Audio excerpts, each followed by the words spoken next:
Muy buenas tardes a todos. Muchísimas gracias por sumarse a este espacio. Vamos a dar comienzo a la disertación del día de hoy. El objetivo de estas jornadas es fortalecer los vínculos con profesionales de la salud, distribuidores, equipos de venta, entre otros, a través de charlas de interés. Buscamos vincular nuestra marca con el público externo. La temática de hoy: drenaje ventricular externo, práctica clínica y retos en el paciente neurocrítico. Nos va a estar acompañando como disertante la doctora Silvina Romero, quien es neurocirujana pediátrica, médica de planta en el Hospital de Niños Ricardo Gutiérrez de la Ciudad de Buenos Aires, a quien le agradecemos su predisposición para sumarse a este espacio.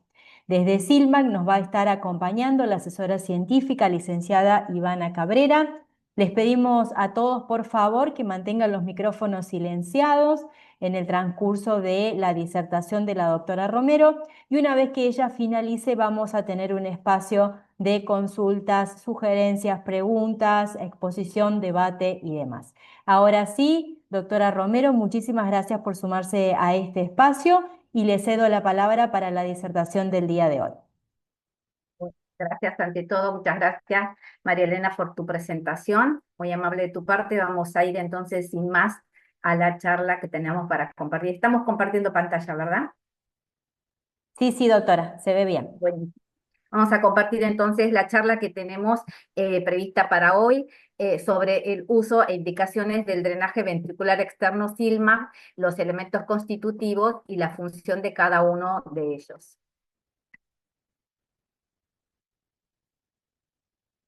Los objetivos de esta charla, entonces, conocer y desglosar cada uno de los elementos que constituyen el sistema de drenaje ventricular externo SILMA para comprender su función y realizar un uso correcto del mismo. Y reconocer, por otro lado, las características especiales de nuestro SILMAC Plus. Para hablar de drenaje ventricular externo, entonces, tenemos que remitirnos un poco a la definición. Y para definir qué queremos decir con drenaje ventricular externo, realmente estamos haciendo alusión a dos hechos fundamentales. Uno, a la técnica neuroquirúrgica, que consiste en realizar una evacuación del líquido cefalorraquídeo desde el interior de los ventrículos cerebrales al exterior a través de un sistema cerrado bajo circunstancias patológicas específicas. Y por otro lado, estamos haciendo alusión a un sistema, un kit que está compuesto por varios elementos que cumplen las siguientes características. Es cerrado, tiene que ser estéril y tiene que ser temporal. Entonces acá estamos viendo, por ejemplo, cómo está compuesto, tiene varios elementos: el catéter ventricular, el tunelizador, un sistema de tubuladuras, una bureta rígida para medir el líquido, una bolsa colectora, pero quería volver a hacer hincapié en esta característica que es temporal, porque un drenaje ventricular externo no va implantado en forma permanente en el paciente, sino que es de uso temporal, es decir, bajo circunstancias patológicas especiales, en donde el líquido cefalorraquídeo se torna patológico con una imposibilidad de estar circulando en el neuroeje como lo haría en condiciones normales, y es necesario drenarlo hacia el exterior, es cuando se colocan este tipo de drenaje, o sea, cuya función va a ser la de realizar la derivación del líquido cefalorraquídeo del espacio intraventricular al exterior. Por eso su uso es temporal. ¿Cuánto tiempo? Y el tiempo que le lleve al líquido cefalorraquídeo de vuelta a mantener a volver a tener sus características físico-químicos normales y que pueda recircular en el espacio, en el neuroeje. Un poco para repasar la anatomía, ¿sí? Esto es un cráneo que se ve acá, donde se ha sustituido la calota craneal. Esto que se ve por transparencia es el cerebro, se ve acá en colorado las cavidades ventriculares. ¿Sí? El ventrículo es el lugar donde se almacena el líquido cefalorraquídeo, que se forma a través de unas estructuras anatómicas que son los plexos coroideos. Recordemos que el líquido cefalorraquídeo es un ultrafiltrado del plasma sanguíneo, con lo cual, a partir de este punto es donde sale el líquido a través del tercer ventrículo, a través del cuarto ventrículo, hacia todo el neuroeje, hacia el espacio espinal, vuelve a circular sobre la convexidad craneal y demás, cumpliendo la función múltiple que cumple el líquido cefalorraquídeo. Entonces, si tenemos un paciente que bajo circunstancias patológicas este líquido cefalorraquídeo que está en la cavidad ventricular no puede circular en condiciones normales, aquí donde se coloca el drenaje, se implanta un drenaje ventricular externo que va a favorecer la salida de ese líquido hacia el exterior, convirtiéndolo en un líquido de desecho. Acá tenemos también otra anatomía donde se ve, o en el cráneo, el orificio de trépano, por donde va a entrar el catéter ventricular hacia el ventrículo, la cavidad ventricular, y desde allí sale por encima de la calota craneal y debajo del cuero cabelludo hasta exteriorizarse a través de la piel y conectarse con el sistema de drenaje. Acá vemos también en el frente cómo está entrando este catéter ventricular hacia el interior de la cavidad ventricular.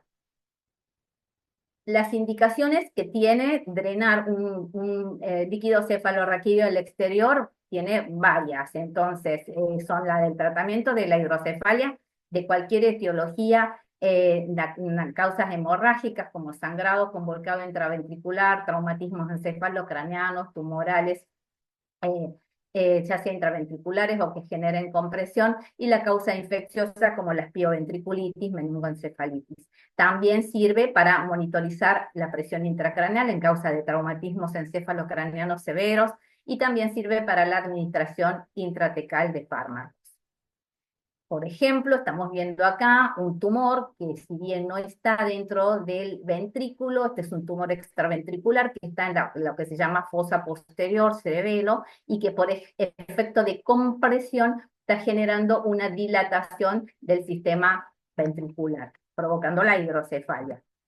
Este es un tumor intraventricular, este es un papiloma de plexos coroides, que es muy común en los pacientes, en los neonatos, en los lactantes. Es un tumor que va a generar hidrocefalia por doble efecto, por la compresión que genera sobre el piso del tercer ventrículo y por la hiperproducción de líquido cefalorraquídeo.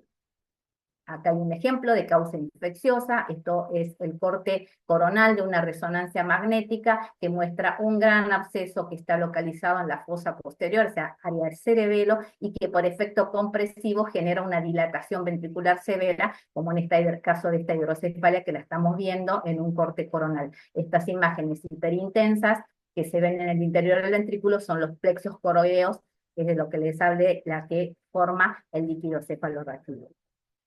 Este es un ejemplo de una hidrocefalia post-meningoencefalitis, en donde se ve todo la hidrocefalia que se provoca en este caso por un trastorno en la reabsorción del líquido cefalorraquídeo acá en la convexidad cerebral.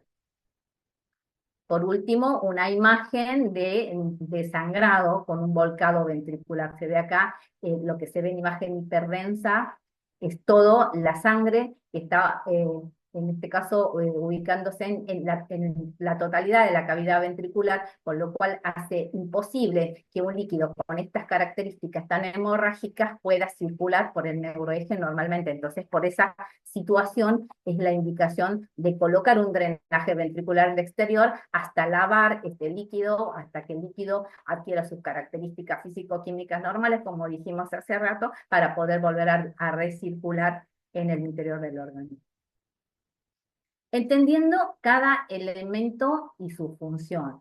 Si nosotros accedemos a un catálogo de drenajes ventriculares al exterior, cualquiera sea, vamos a ver que se encuentra totalmente detallado, indicando cada uno de sus elementos y describiéndolos en forma detallada. Vamos a ver que tiene un catéter ventricular, viene con un tunelizador, un sistema de tubuladuras, una válvula antiacomodamiento, bolsas colectoras, etcétera. Pero el objetivo de esta charla es poder desglosar cada uno de los elementos para entender bien la función. Cada elemento que está conformando este sistema de drenaje ventricular externo tiene una función, tiene un qué, un por qué y un para qué, y eso es lo que me gustaría poder aclarar en esta charla, como para poder entender bien por qué al detalle qué función cumple cada uno de estos elementos que constituyen este drenaje.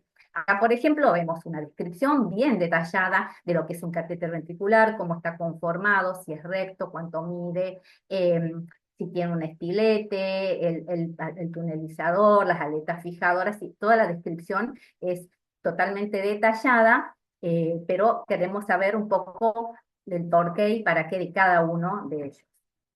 Vamos a empezar con la estrella de este kit, que es el catéter ventricular. Y digo, ¿por qué le digo que es la estrella el catéter ventricular? Porque es el único elemento del kit de drenaje que está implantado, va implantado al interior, o sea, al interior de la cavidad craneal y de los ventrículos precisamente, constituyendo un anfibio. ¿Por qué digo anfibio? Porque tiene una parte que va al interior del catéter del ventrículo, hasta dentro del cerebro, dentro de los ventrículos cerebrales, y una parte que sale hacia afuera y que se va a exteriorizar a través de la piel por una contrabertura.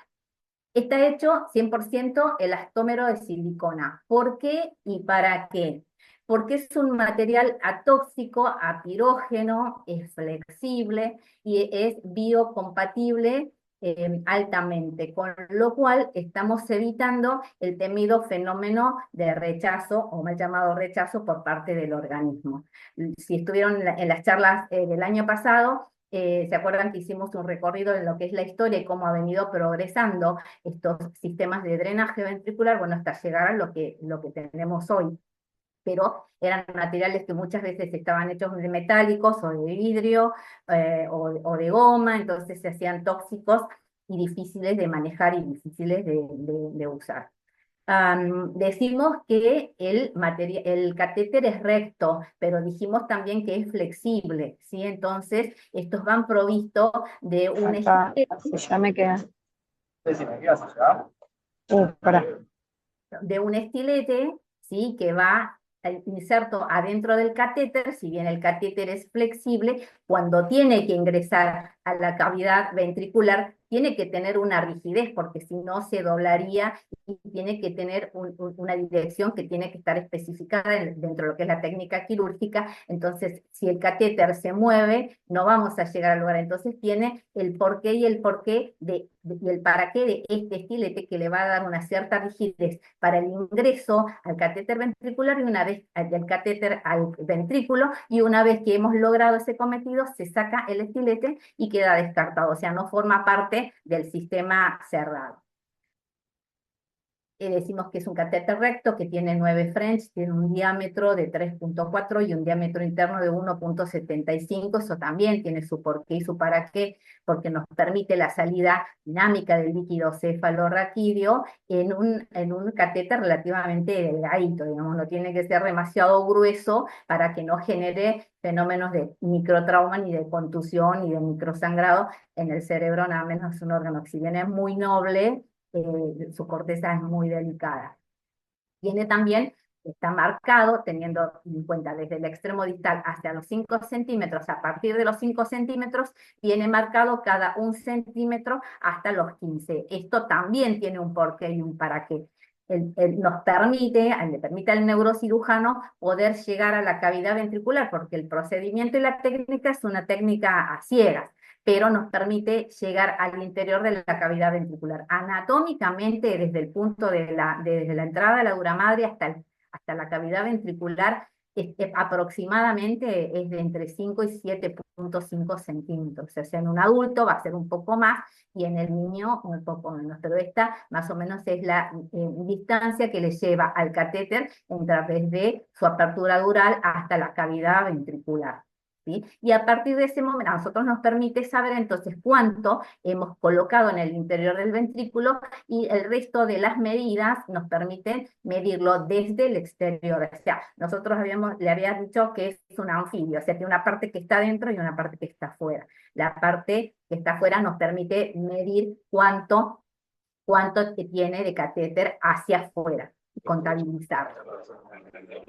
Este es el estilete, un poco la anatomía, y también es radioopaco, ¿sí? Quiere decir que se tiene que leer tanto en radiografías, ¿sí? Como en la tomografía. En este caso también se tiene que ver en las resonancias. Y tiene una longitud de 30 centímetros. Esto también tiene su porqué y su para qué, porque este catéter que sale a través del punto de la craniectomía tiene que salir lejos del punto de entrada, Entonces tiene un recorrido que lo hace a través del cráneo, o sea, por encima del cráneo y debajo del tejido celular subcutáneo, hasta que sale a la piel por una contrabertura y se conecta al resto del sistema. Vamos a ver un poquito más la punta del catéter ventricular, por qué y para qué. Vemos que tiene un extremo distal, que tiene un tapón de silicona redondeado, como se ve ahí claramente en la foto. Esto tiene un porqué y un para qué.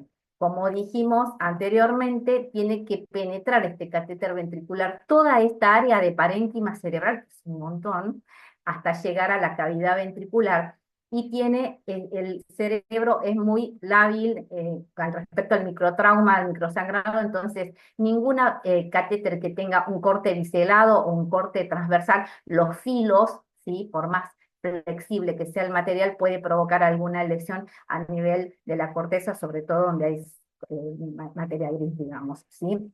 Entonces tiene que evitar al máximo ese microtrauma al cerebro. Y tiene, como se ve acá claramente, múltiples perforaciones, ¿sí? De 1.2 milímetros de diámetro, que están hechas a partir del 1,5 cm. Desde la punta al 1,5 cm comienzan las perforaciones, ¿sí? Hasta llegar a los 3.5 centímetros más o menos. Esto tiene también su porqué y su para qué, porque lo que queremos hacer es justamente darle, hemos dicho que el líquido cefalorraquídeo en realidad es un líquido patológico, el líquido que va drenado al exterior, por lo tanto tenemos que buscar múltiples alternativas para que esto no pase, o sea, porque no tiene una sola abertura justamente para evitar esto. No obstante, algunas veces es tan patológico que el líquido, que aún así, por más que se hayan puesto, que tengan múltiples fenestras, se tapan. Acá, por ejemplo, hay un ejemplo de líquido cefalorraquídeo, un líquido que está infectado. El líquido cefalorraquídeo normalmente tiene el color cristal de roca. Este es un líquido opalescente, amarillento, que tiene múltiples, que se ven como coágulos de fibrina, que algunas veces pueden ser detritus celulares, otras veces que son restos tumorales que han quedado flotando en el líquido cefalorraquídeo, y que esto hacen que tienen alta chance de tapar las fenestras del ventrículo. Esto es un líquido cefalorraquídeo francamente purulento, ¿sí? Que tiene una alta carga de proteínas, tiene una alta carga de células, de neutrófilos, un líquido que se hace muy espeso y que tapa las fenestras con facilidad. Este es un líquido cefalorraquídeo que está hemorrágico, y algunos que son muchos más todavía, que tienen coágulos de sangre, de fibrina, y que también lo hacen fácil para tapar cualquier catéter ventricular. Acá, bueno, hay algunas fotitos de ejemplo de cómo se tapan. Este es un catéter ventricular que se cortó a la mitad para que vean cómo está lleno de detritus celulares, algunos coagulitos de sangre que pueden ser restos de plexo coroideo o restos tumorales en algunos casos, que quedan pegados o envuelven a la punta del catéter, con lo cual lo hacen fácilmente, digamos, tapable. Por eso la importancia de tener múltiples fenestras de una determinada cantidad de diámetro, 1.2 ayuda un montón para que el líquido cefalorraquídeo pueda fluir aún en condiciones patológicas. Acá, bueno, vemos un poco de la técnica quirúrgica. Ustedes van a ver en este momento donde está entrando el catéter ventricular, que dijimos, a través de una ectomía hecha, un orificio hecho en el cráneo. Fíjense que el catéter está entrando totalmente rígido, y acá se ven las fenestras, se ven las mediciones, pero entra rígido para poder llegar. Y una vez que ha alcanzado la cavidad ventricular, se saca el estilete y el catéter sigue penetrando en el ventrículo, ya con la seguridad de que está dentro de la anatomía ventricular. El tunelizador de acero. ¿Por qué y para qué? Este es el tunelizador de acero, que van a ver acá, que tiene una punta que es biselada, muy filosa, por eso acá tiene el capuchón que lo va a cubrir. Tiene un cuerpo de acero que está un poco curvado, y tiene una punta que es roma, cónica, y un área con un cuello acá intermedio que lo va a conectar con el resto del cuerpo. Esto también tiene un porqué y un para qué. la punta del tunelizador de acero es el que va a ir abriendo el camino en el espacio subcutáneo, es decir, la salida del orificio de trépano va a ir abriendo camino con este tunelizador, que por eso es muy filoso, va a ir discurriendo por debajo, por encima del pericráneo y por debajo del celular subcutáneo para abrir el camino por donde va a salir ese catéter ventricular. Es decir, que en esta punta roma icónica se va a conectar el catéter ventricular cuando sale del cerebro, y esto el cirujano va a traccionar desde esta punta para lograr sacarlo hacia el exterior a través de la piel por una contrabertura. Ese es el porqué y el para qué del tunelizador. Tiene una curva, que ustedes se preguntarán para qué, es justamente para seguir la anatomía curvada que tiene el cráneo, para no ser recto ni rígido y hacer de fácil manejo, siguiendo un poco la anatomía de la cúpula craneal. Ese es el objetivo del tunelizador. Y también tiene que ver que el diámetro es igual al diámetro del catéter ventricular, para que entre justo sin que quede demasiado flojo ni tampoco demasiado ajustado. Acá vemos entonces el catéter que está entrando en el catéter ventricular, y como para que entiendas, sale el tunelizador, se pone en este punto para que salga a través de la piel y desde ahí conectar la punta del catéter ventricular para llevarlo y hacerlo externo. Acá está un poco la técnica quirúrgica, como para que se entienda. Este es el orificio de trépano, fíjense que acá ya entró el catéter ventricular, y esto está conectado al tunelizador de acero. Este es el tunelizador, entonces acá está la punta lanceolada, esa punta filosa que les comentaba, esto está encima del hueso, debajo de la piel, pasa por ahí el tunelizador y sale a través de la piel por este punto. Y acá arriba se conecta lo que es la punta del catéter ventricular en ese espacio que lo va a llevar a que el cirujano después traccione desde acá y logra sacar a través de ese tunelizado, ese túnel que ha formado este elemento, va a salir el catéter ventricular hacia la piel, ¿sí? Por eso digo que es uno de los elementos fundamentales dentro del kit. Paradójicamente, el tunelizador no forma parte del sistema cerrado, esa es la función que cumple, y después se descarta este tunelizador. Pero es tan importante la función que cumple, que es importante detallar el porqué del uso, porque hasta la forma, las puntas tienen justamente una función que cumplir, y es de la forma como se lo tiene que manejar, entrando la punta por un lado y el catéter, la punta roma por el otro lado. Es increíble la función que cumple, y les decía también que tiene que tener el mismo diámetro del catéter ventricular, porque justamente el espacio y el túnel que va a formar este tunelizador me va a permitir que el catéter entre justo, sin espacios amplios para que no quede bailando, digamos, el catéter, ni tampoco quede ni muy ajustado o evitando las acodaduras, los loops, el enrollamiento, etc. Entonces tiene una función importante y muy específica el tunelizador de acero. Una vez que hemos salido, acá está el esquema de cómo queda implantado el catéter ventricular, sale a través de la piel, tiene una aleta fijadora que se llama antiacodamiento. Esto es el único de las aletas, de los componentes del kit, que puede ser de uso opcional. Digo esto porque en algunos casos esto va acá puesto sobre la calota craneal, y es donde le permite al catéter ventricular no acodarse.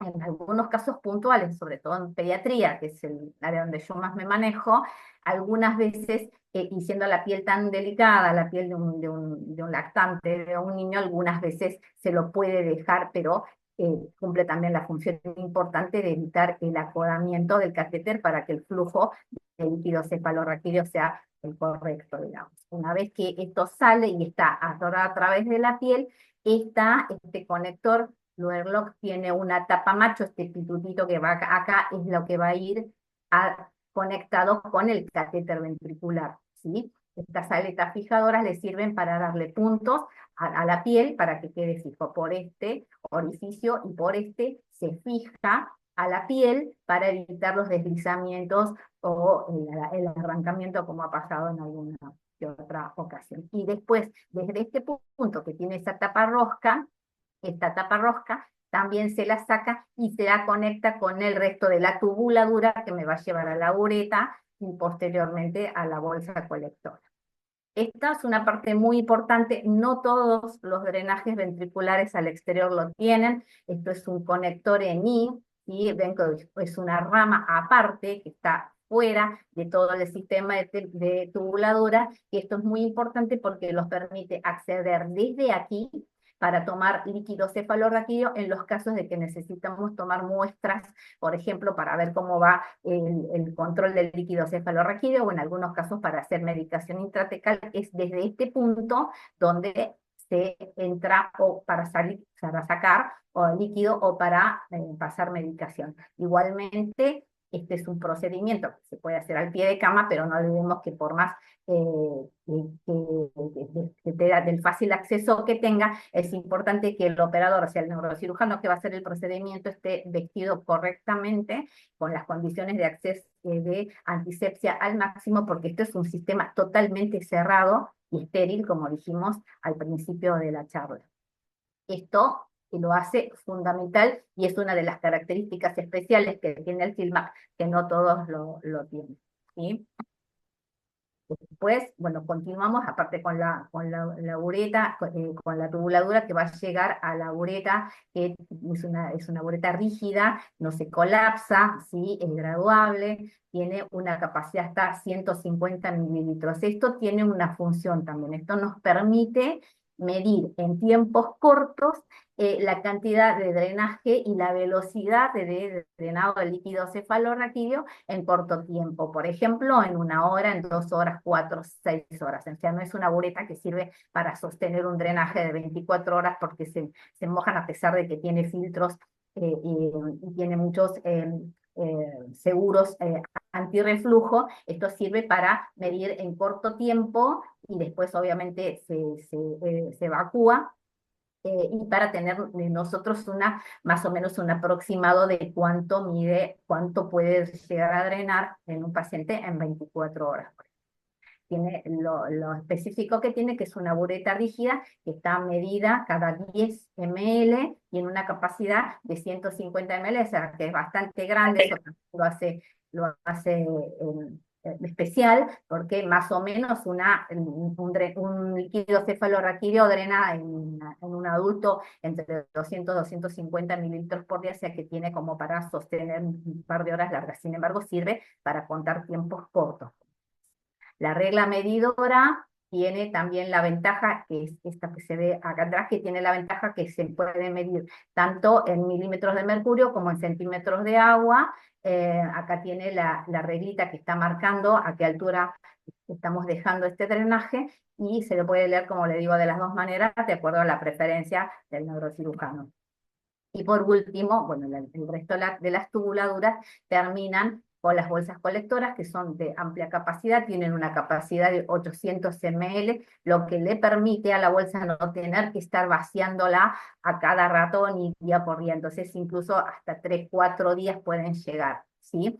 a sostener. Y tiene también acá esta tapa rosca final, que si bien este es el periodo final, es el último espacio donde va a pasar el líquido cefalorraquídeo y ya convertido en un líquido de desecho, tiene esta rosca, ¿sí? Manual, que es la que el operador, cambiado con guantes y demás, lo va a abrir para poder desechar, pero acá tiene también este clip, ¿sí? O este cocodrilo, que también le da otra seguridad extra, ¿sí? Primero, para evitar el reflujo, por un lado, y el otro, si accidentalmente la rosca se cayó o se desenroscó, lo que sea, y esto tiene que estar todo cerrado, se acude a este clip para cerrarlo, para que no quede el sistema abierto. Dijimos que una de las características tiene que ser, aparte de estéril, cerrado, por más que el líquido de cefalorraquídeo sea ya un líquido de desecho a esta altura. También tiene un filtro hidrofóbico antibacterial, que no todas las bolsas lo tienen, es una característica especial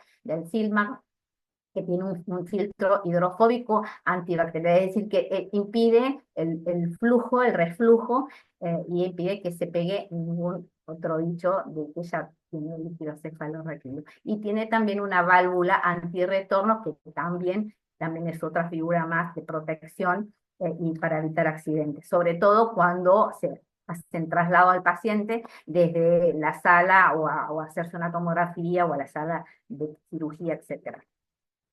Entonces, vamos a hablar de cuáles son las características, repasar, digamos, cuáles son las características del sistema de drenaje ventricular externo SIGMA, que es un sistema cerrado, hermético, por eso hacemos mucho hincapié en esto, que tiene gotero y un receptáculo no colapsable. Esto también es una característica especial que tiene el SIGMA que le permita poder gotear permanentemente sin que enfermería, por ejemplo, esté pendiente que si se colapsó, no se colapsó la vía, que hay que volverlo a purgar, etcétera. Tiene filtros antibacterianos en varios puntos. Ustedes vieron recién que lo tiene hasta en la bolsa colectora.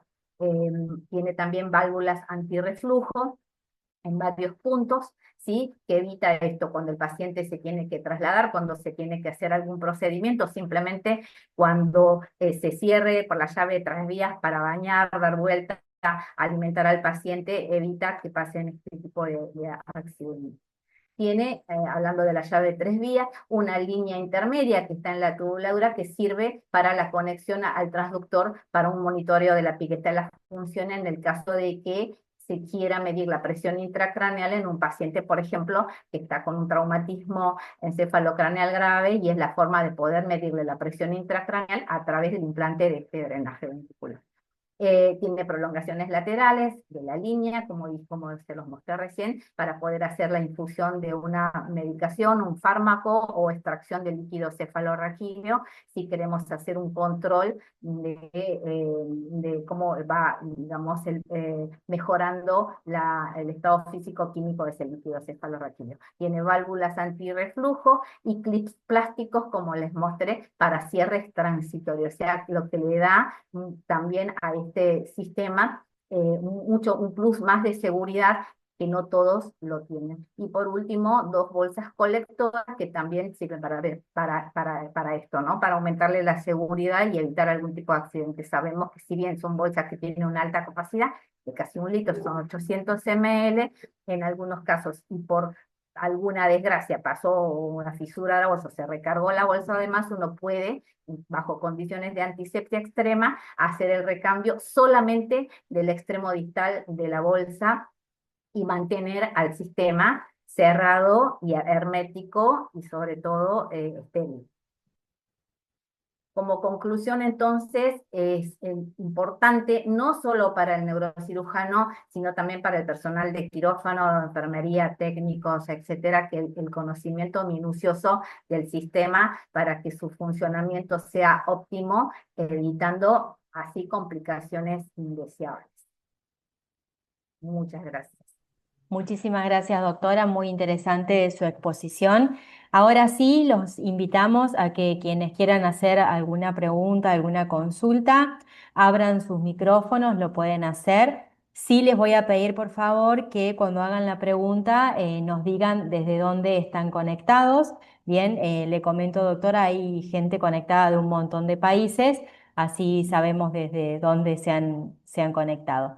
Ivana, si te parece, sé que tenés por ahí algunas preguntas pendientes, podemos arrancar con eso mientras la gente del público va pensando sus consultas. Bueno, doctora, felicitaciones, excelente la presentación, muy buena, muy clara. Yo quiero consultar, por ejemplo, en pacientes pediátricos, porque este sistema tiene un catéter de 9 French, ¿sí? En pacientes pediátricos, ¿a partir de qué edad se puede colocar este drenaje ventricular externo? No, no tiene contraindicación, Ivana. Tiene 9 French porque es un diámetro compatible, digamos, para un orificio de trépano. Sí son un poquito más de diámetro de lo que tiene un catéter ventricular que va colocado con una derivación ventriculoperitoneal, con una válvula. claro. Estos son un poquito más gruesitos justamente por lo que decía de que cuando uno coloca un drenaje ventricular externo es porque el líquido está patológico. Entonces, un líquido que muchas veces tiene detritus, fibrina, sangre, entonces sí tiene que ser un poquito para que no se tape y tiene múltiples fenestras que era esto.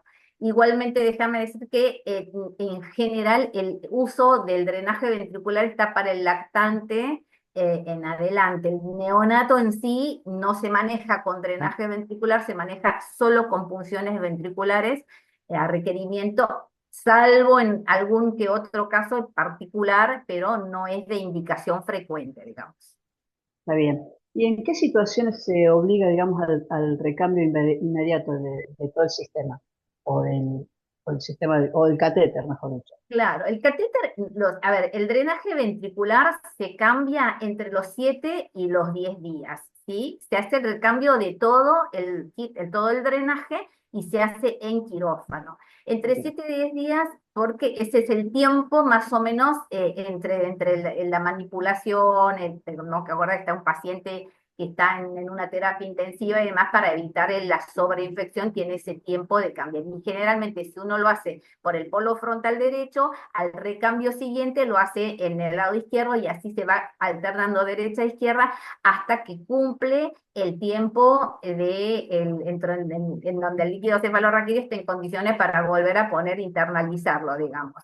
Que puede ser, si son 21 días por ahí que cumple un tratamiento antibiótico, una vez que cumplió los 21 días de tratamiento antibiótico, el líquido mejoró y ahí se puede colocar o la válvula o sacárselo. Perfecto. Perdón, y en el caso de, me decís, en un caso donde se necesite, sí, con urgencia cambiarlo, o sea, se puso hoy y mañana cambiarlo, puede ser cuando pasan algunos accidentes, que pasa algunas veces que el paciente o se arranca el catéter o simplemente se deslizó y quedó parte de la fenestra afuera, o hay fístula alrededor del punto de salida, en ese caso sí, porque Claro. es sinónimo de infección o reinfección, o sea, hay que volver y recambiarlo en este caso. O sea, generalmente los accidentales son los que se cambian rápidamente, digamos. Pero después, si no, más o menos tienen una media entre 7 y 10. Bien, ya que está comentando lo del accidente que por ahí se le puede arrancar el paciente o se desliza, ¿cómo realizan ustedes la fijación del ¿Cómo catéter? realizamos, perdón? La fijación del catéter. Ah, bien. Sí, a ver, tiene varios puntos de fijación. El primero es en la salida. Viste que mostraban el tunelizador que Sí, sale, desconectamos y lo conectamos al lower lock, este macho que tiene una puntita. Eso sí, entra perfecto, el machito entra en el ventrículo, pero igual le damos ahí una fijación con una seda o con un lino fuerte para evitar que no se traccione. También tiene la aleta fijadora que esa va sobre la piel, que también se fija, ¿sí? Para evitar el deslizamiento y lo fundamental es que son los dos puntos más grandes, porque también se puede fijar a la salida del cráneo también con esa aleta antiacodamiento que también tiene varios puntos de fijación para evitar que no se deslicen o que no se los arranquen, etcétera. perfecto. María, no sé Bien, si querés continuar, si sí. no continúa. No, no, no, hay una pregunta en el chat y después también tengo una mano levantada. Hago la del chat. Patricia Guerrero consulta. En pediatría, ¿se corta el catéter? Y además consulta si la segunda bolsa del drenaje ventricular de Silmac viene en un pack aparte.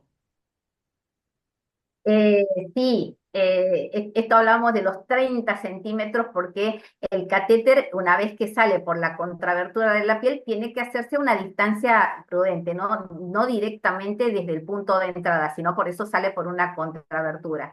El catéter Silma que tiene 30 centímetros. En un adulto lo manejas, lo usas tal cual, con lo cual, bárbaro, pero en un niño o en un lactante por ahí de 9 meses con una cabecita mucho más chica queda como muy largo el catéter ventricular, sí se lo puede cortar y conectar al lower lock, macho, y ahí hacer la fijación. Sí, sí se puede cortar. Bien.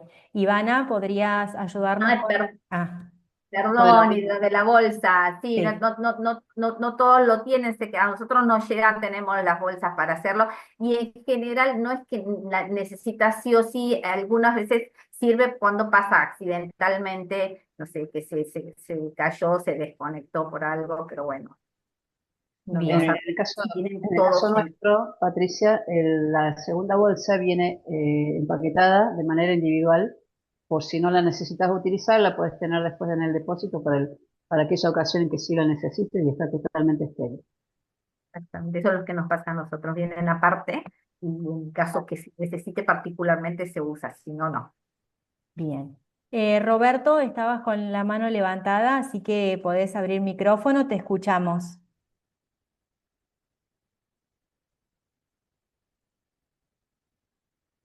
Roberto, no sé si se habrá desconectado. Mientras tanto, voy con otra pregunta que tenemos en el chat. Dice, ¿existe una diferencia entre utilizar el largo del catéter entre 40 y 30 centímetros? Estos nos dicen desde Guatemala. No sé puntualmente si ustedes, Héctor, estarán utilizando alguna otra marca que trae un catéter de 40 centímetros.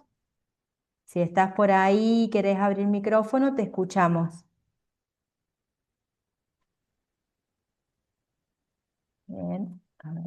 No sé si se estará refiriendo al catéter ventricular, porque el drenaje ventricular externo es un solo catéter, digamos, que va implantado adentro, que tiene 30 centímetros. Hay algunos que vienen de 16 centímetros, que son mucho más cortitos, pero no sé Claro. si se me pregunta por eso. Bueno, no, lo dejamos ahí. Cuando abra micrófono lo escuchamos. Rubén Miranda, te veo con la mano levantada, te escuchamos. Sí, ¿qué tal? Buenas tardes. ¿Qué tal, ¿Cómo estás, doctora? Rubén? Rubén Miranda, de Comercial de NOA, de Argentina. Quería consultarle, ¿hay algún punto crítico, algo que usted me pueda decir? Hay que tratarlo con cuidado, más allá del, sacando la parte de infección, el cuidado, los protocolos, todo eso, pero del set en sí, ¿hay algún conector, alguna cosa o algún componente que digamos es crítico, hay que tratarlo con cuidado, que se puede romper, algo? Le digo por qué, porque en un momento me llegó un caso que me decía que había tenido un pequeño rotura, pero no me supo decir de qué. Entonces yo a veces quería evacuar la duda con usted. ¿Qué puede ser, doctora? Yo sé que Bien, me amplié. ya está, perfecto. No, no, lo primero, o sea, los puntos críticos que hay que mantener se los tienen que fijar en el quirófano, ¿sí? O sea, porque cuando uno coloca un drenaje, primero lo acopla al Luer Lock, después del Luer Lock se abre la tapa, se coloca el resto de la tubuladura y esta tubuladura tiene una llave de 3 vías y esto lo lleva así hasta llegar a la bolsa colectora. Lo que sí es Exacto. importante, y eso se tiene que ir haciendo por etapas, digamos, que el paciente antes que salga del quirófano tenga todos los puntos totalmente ajustados. Entonces, para evitar por ahí que algunas veces puede pasar, ha pasado, de que por ahí se ponga el paciente, se lo lleve, porque el paciente tiene 3 etapas para llegar. Está en quirófano, sale de la mesa, de la camilla de quirófano, se lo coloca en la camilla de traslado y la camilla de traslado tiene que pasar a la cama de la terapia o de la sala. Entonces, en esa manipulación, por ahí se desconectó, no sé, la llave de 3 vías y quedó todo abierto, con lo cual tenés que cerrar y volver inmediatamente a quirófano. Entonces, esos son puntos de bioseguridad que los tiene que ver el que hace el procedimiento. Nos pasó con un catéter Silmac, también que lo estamos viendo, que el punto de donde se va colocado el machito, donde va inserto en el catéter ventricular, es rígido, ¿sí? Entonces, si uno va a desconectar o algo, entonces tiene que evitar la manipulación para que no se nos raje. Nos pasó, no es que uno va a andar manipulando y demás, pero pasó que en el movimiento que hubo en la terapia y demás, alguien manipuló sin querer, digamos, por supuesto. Entonces, Exceso de presión, digamos. al doblarlo, Exceso de claro, presión. terminó haciendo solo una fisurita y una solución de continuidad. Y tiempo después, porque no es que sale al volante, él empieza a mojar y dice uno, ¿dónde está la fístula? Y ahí encontramos la solución de continuidad y de hecho habíamos informado, ¿no? Sí, puede pasar, pero en general, digamos, se trata con la manipulación afuera, digamos, en el área de enfermería y todo lo demás, se tiene que hacer con cuidado, sobre todo no extraer, pero las seguridades de las tubuladuras tienen que estar cerradas antes en el quirófano y es pura y exclusivamente responsabilidad del neurocirujano fijarse todas estas cosas, porque si llega a pasar, ese es un problema grave y está, digamos, relacionado con el operador, con el quien hizo el procedimiento. Bien, doctor. O sea, en pocas palabras, puede pasar que sea exceso de presión No, no es en por exceso de en la presión, conexión. tiene que ver por manipulación. Claro, ¿Mm? digo, cuando uno va a armar el equipo, digamos, veo que con la Ah, rosca Luber, digamos, y uno claro, si se no, pasa, claro. Pensé que me decías presión de líquido cefalorraquídeo. Sí, no, tiene no, que no, ver por no. la manipulación ahí forzada. Bueno, igualmente, recuerda que esos Luer locks son rígidos, entonces si uno le mete Sí, un entonces se puede romper como cualquiera otro, ¿no? sí, Sí. pasa en cualquier dispositivo, digamos, que tenga las conexiones rosca o los Luber Exactamente, lock o los tal Raccord, cual. digamos, los catéter. También ha pasado que por exceso de presión se rompen la Claro, rosquita. algunas veces vienen tan duras, por ejemplo, la de la llave de 3 vías, y por ahí el enfermero o el mismo agarra una pinza coger y la quiere abrir, y por ahí decís, terminás dañando el material y que, bueno, sobre todo en catéteres que son estériles y que están cerrados totalmente herméticos, esto hay que evitarlo para que no haya una puerta de entrada para ningún bichito más, ¿no? Eso es lo más importante. Bien, bien, bien. Sí, nos ha pasado acá en la zona que, por ejemplo, nos han roto los dispositivos por jeringa o llave 3 vías de mala calidad, digamos, que no mantienen la Claro. medida exacta, entonces no tienen normas, todas las normas, y bueno, al juntarse con los productos, rompen todo el sistema, digamos. Claro, claro, sí tienen que tener un cuidado. Por eso, viste la rosca, la rama que tiene extra y que tiene para Ení, colocar ení, medicamento o para sí. sacar líquido cefalorraquídeo, eso lo hace buenísimo porque no tenés que manipular la llave de 3 vías, ¿sí? Y usas exclusivamente esa vía sin provocar ningún tipo de daño ni andar manipulando, llevando y abriendo la llave de 3 vías. Eso está bueno, que es lo que tiene el sistema. Perfecto, doctora, muchas gracias. No, por favor. Gracias, Rubén. Acá Patricia, que recién preguntaba si el sistema Silmac venía con una bolsa extra, dice que hace la consulta porque se rompió la bolsa accidentalmente y se tuvo que cambiar el sistema externo completo. En ese caso, doctora, sea o no sea Silmac bien, si se rompe la bolsa, ¿hay que cambiar el sistema completo o cómo se puede evitar y hacer solamente el recambio de la bolsa que se rompió?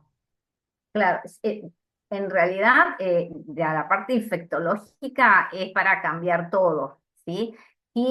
Por eso decían, la última parte tiene la última rosca que es para el desagote, tiene puesto un clip, un cocodrilo, que esto te puede servir llegado el momento y ocurra la desgracia que alguien lo abra y se cayó, se quedó con la rosca en la mano, se cayó la rosca al piso, entonces tiene el clip, lo cierra y lo puedes seguir manteniendo. Pero si, por ejemplo, la bolsa tiene una fisura o sobre de arriba, entra aire y por más que lo dejes, lo hace abierto, sí, eso hay que cambiarlo. Accidental, no accidental, del producto, falla del operador, se cambia porque pasa a ser un sistema abierto y la característica del drenaje es que sea hermético y cerrado. Bien, gracias, Uno doctora. puede cambiar la bolsa, perdón, uno Sí, puede cambiar la bolsa cuando, por ejemplo, vemos que, o sea, o la bolsa, no sé, está pesada o vemos que se quedó flojo la rosca o perdió, bueno, en ese caso sí, pero no tiene que estar, o sea, sin haber una brecha en el exterior, ¿sí? Si ya se abrió la bolsa y está rota, ya está abierto, digamos, hay que cambiarlo. bien, gracias.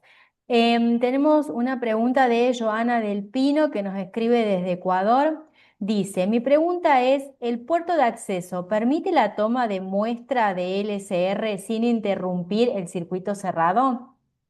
Sí, para eso se tiene la rama esta que habíamos dicho en I, que se abre a presión, digamos, o sea que no tenés que manipular nada. Igualmente, o sea, tomás directamente la muestra o instilás también directamente el fármaco si querés hacer una medicación intratecal. Lo que sí, y siempre se deja, es cerrado el drenaje, se deja solamente abierto la tubuladura, o sea, el catéter que va al ventrículo, se deja todo cerrado igual por precaución, a pesar de que se puede tomar directamente.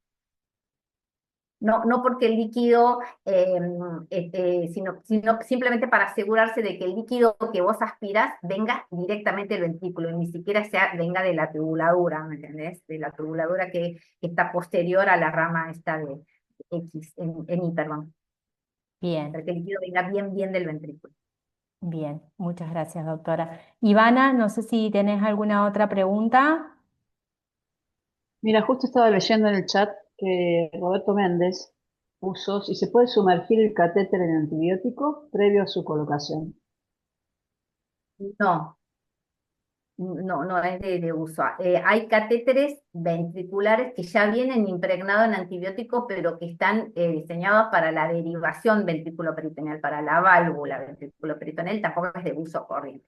Se usa mucho en un paciente que ha tenido una pioventriculitis recurrente o que tiene multicavitado, entonces cuando uno coloca el drenado, el catéter ya viene impregnado en antibiótico. En general no, es un paciente que si bien es un líquido patológico, no le va a generar un beneficio poner un catéter impregnado. O sea, si está abierto y directamente pasa desde la...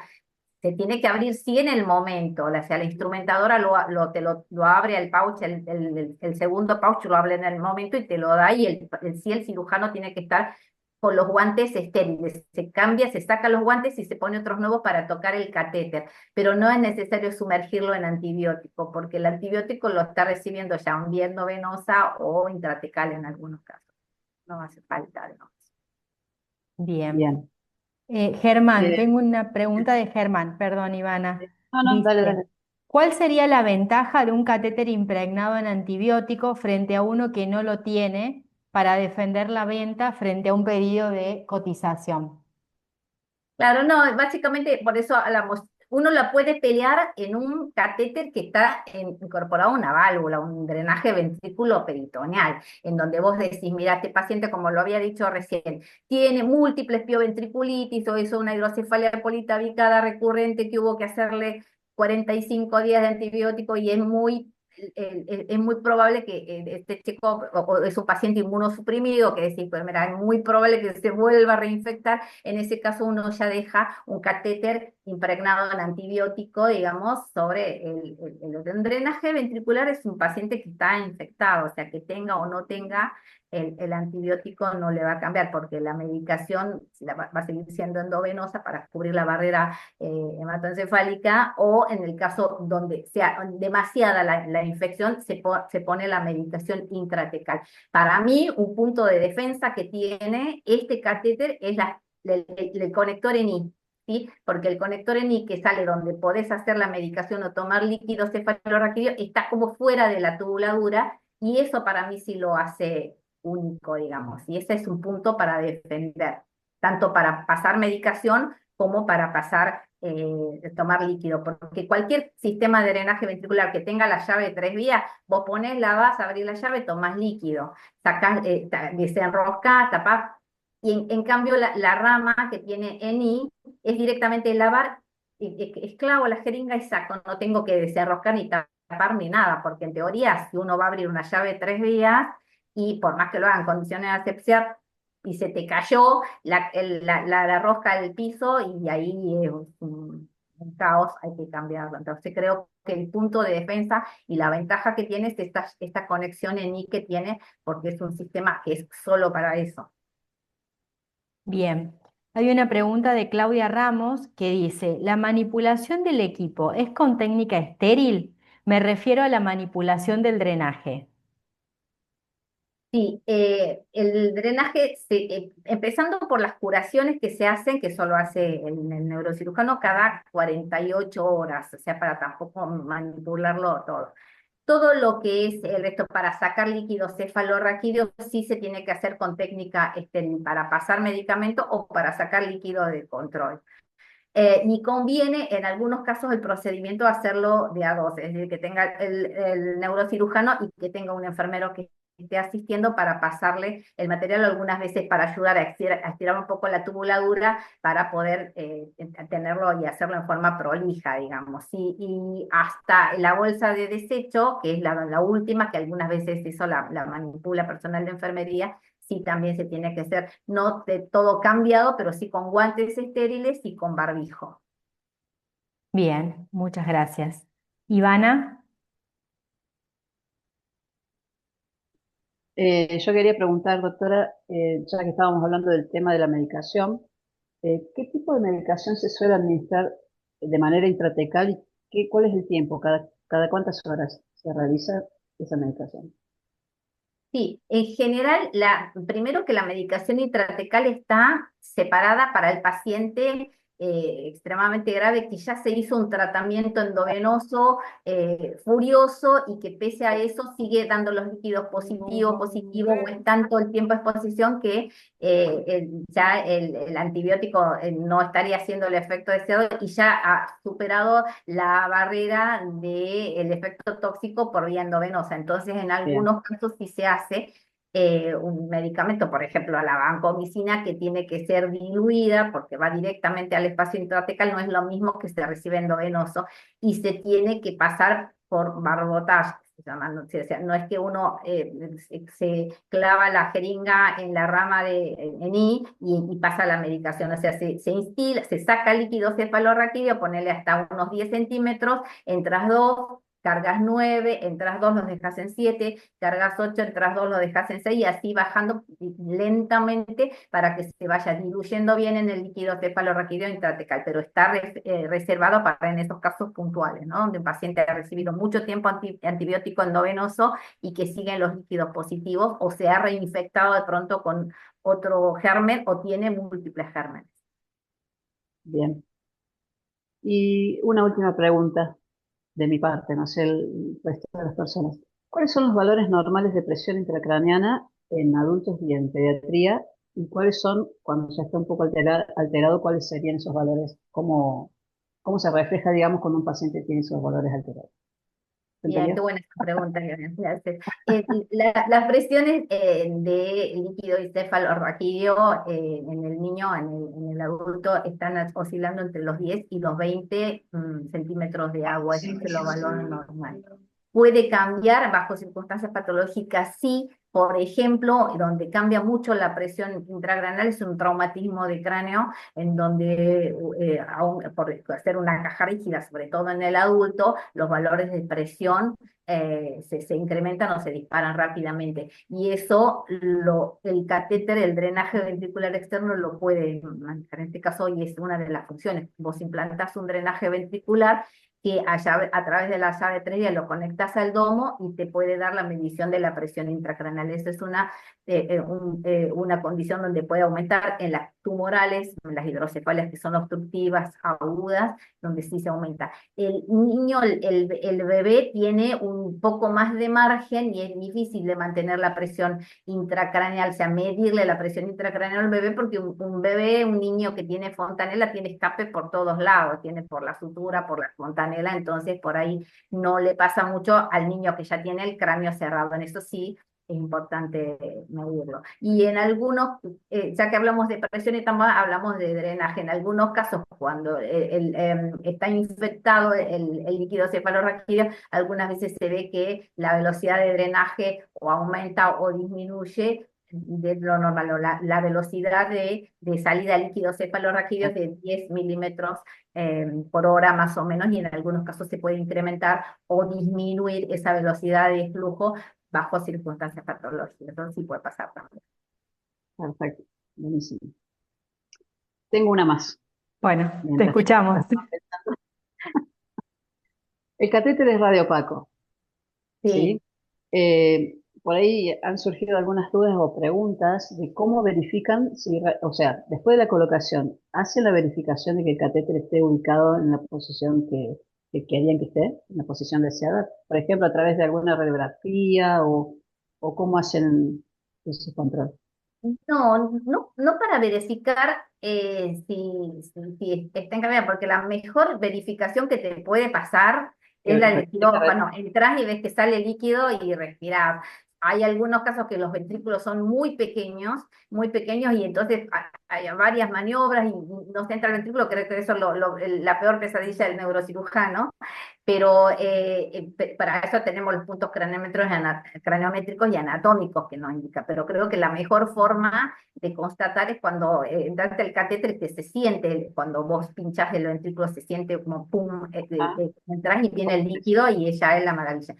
Sí sí se usa para ver, por ejemplo, si en las tomografías, para ver cómo va evacuando, si esa hidrocefalia ya disminuyó de tamaño, y también nos sirve para ver si quedó más corto o más largo, además, por eso decía que tiene más o menos adentro del ventrículo, en un adulto te lleva 7,5, en un niño por ahí en 5 centímetros ya estás adentro del ventrículo.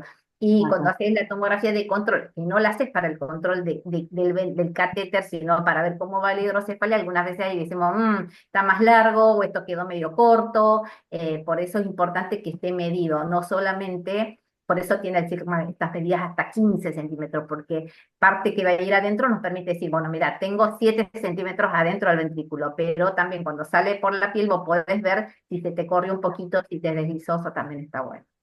Bien. Gracias, doctor. Bien, No, tenemos dos preguntas en el chat. David Montoya, en caso de posibles obstrucciones del catéter, ¿qué práctica recomienda para recuperar el flujo o si debe retirarse e instalarse uno nuevo? Nos escribe desde Costa Rica. buenísima esa pregunta, Sam, está muy buena. Lo primero, cuando un catéter deja de drenar y te avisan desde la terapia, además que el catéter dejó de drenar, que no está goteando y no tiene nada, lo primero que tenemos que hacer es hacerle la tomografía, ¿sí? La tomografía nos va a mostrar, aparte de observar al paciente y ver si no se ha deslizado o no.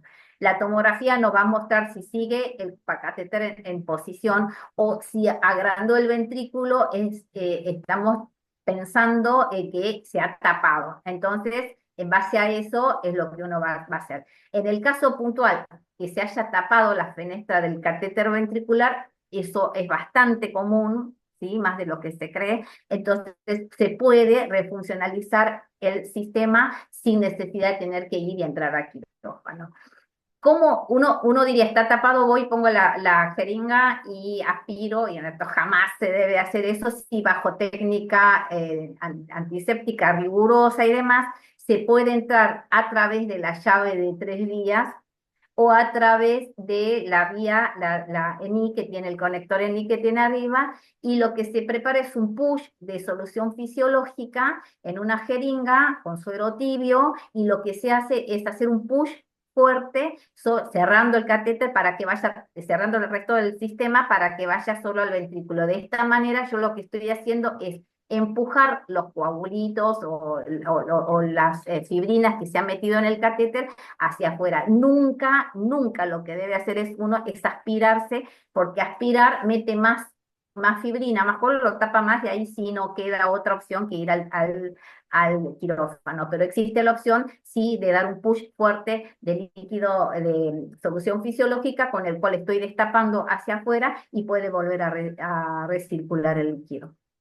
Eso sí puede pasar. Obviamente que si esto ha pasado o se vuelve a tapar o se llanda, ya no podés manipular tantas veces, y en ese caso se optará por ir a quirófano y cambiar todo. Bien. Gabriel Ibarra dice, por favor, ¿podrían indicar si el catéter es compatible con resonancia magnética? Y si lo es, ¿cuál es la técnica correcta para poder hacer ese examen al paciente?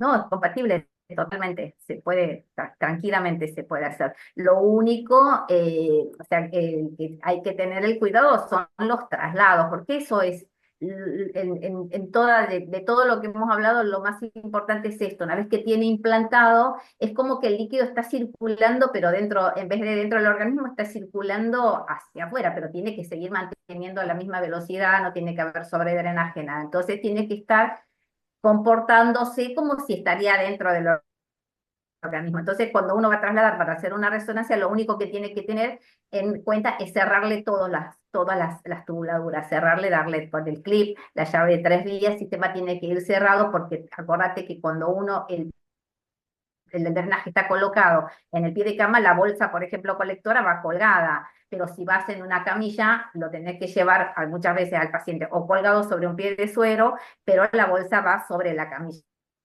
Entonces, para eso tiene esa banda, incluso, sí, antibacterial, que impide ningún tipo de reflujo, o que impide, no sé, que un bicho se pegue, y por eso es importante eso. Tiene que estar está más relacionado que en los fenómenos de bioseguridad, del traslado y demás, que es un estudio que la resonancia se puede hacer tranquilamente. De hecho, es de práctica bastante común. Bien. Javier pregunta, si el sistema no drena al colocarse, ¿es por aire? No necesariamente. En algunos casos de neumoencéfalo puede pasar, sí, que por aire no salga, pero lo que tiene que ver más con la anatomía, porque si tiene un ventrículo que es enorme, es fácil por ahí entrar al ventrículo y vas a ver que sale el líquido rápidamente. Estoy hablando de la técnica quirúrgica, ¿no? No sé si me preguntó esto por fuera. Y en algunos casos de que son muy chicos o ventrículos que son dismórficos o demás, se hace la colocación y no viene, o también operador dependiente.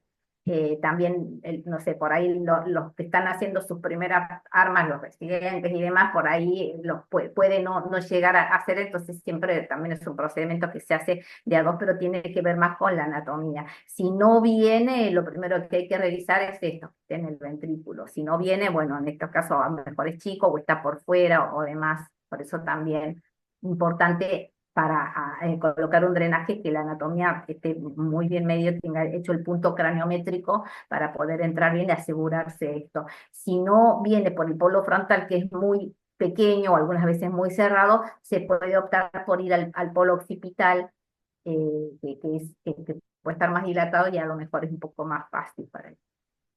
Bien. David, doctora, en su práctica, ¿suele usar la herramienta de antiacodamiento que viene incluida en el kit? No recuerdo algo similar en mi país. Él nos escribe desde Costa Rica. Decía que quizás el único elemento que puede ser de uso opcional esta válvula, este implante de antiacodamiento, ¿sí? Es muy lindo porque va sobre el cráneo y está dibujando justo el espesor del cráneo y entonces el catéter queda ahí en esa canaletita puesta y sale. Nos ha pasado en pacientes muy pequeñitos, sí, que tienen la piel tan fina, algunas veces están hipotróficos por enfermedad crónica y demás, son chicos que por ahí están desnutridos y no están en su mejor momento de inmunidad, que cualquier elemento extraño debajo de la piel lo lastima. Y hemos tenido, por ejemplo, casos de exposición, o sea, la piel se salió el catéter, no solamente catéter, sino cualquier cosa que pueda tener debajo de la piel, válvula, lo que sea, se expone a través de la piel. Y cuando vos ves que la piel es demasiado, o está demasiado tensa, o es muy finita, o es muy hipotrófica, se lo puede sacar y se lo deja directamente haciendo, digamos, la salida del cráneo sin el antiacodamiento que tiene. En algunos casos. En general uno los pone, ¿no? Si tiene una buena piel, sí. Bien, muchas gracias, doctora. Bueno, en el chat no tenemos más preguntas. Tampoco veo manos levantadas. No sé, Ivana, si a vos te quedó algo en el tintero. No tengo Bueno. más preguntas para hacer. Bueno, excelente. Agradecerle, doctora Romero, por su predisposición, por su tiempo y por la charla que nos ha brindado y también agradecer a toda la gente que se ha conectado, que ha dedicado su tiempo a esta masterclass. Aprovecho a ver una consulta acá, preguntan por certificados de participación. Aimé. Te voy a dejar una dirección de email y directamente nos escribís ahí y nos pedís el certificado. Bien. Bueno, de esta forma entonces, como les decía, damos por finalizada esta charla abierta sobre drenaje ventricular. Muchísimas gracias a todos. Muchísimas gracias, doctora. Gracias, Ivana. Nos vemos la próxima. Adiós. Gracias. Hasta luego, un Muchas placer. gracias.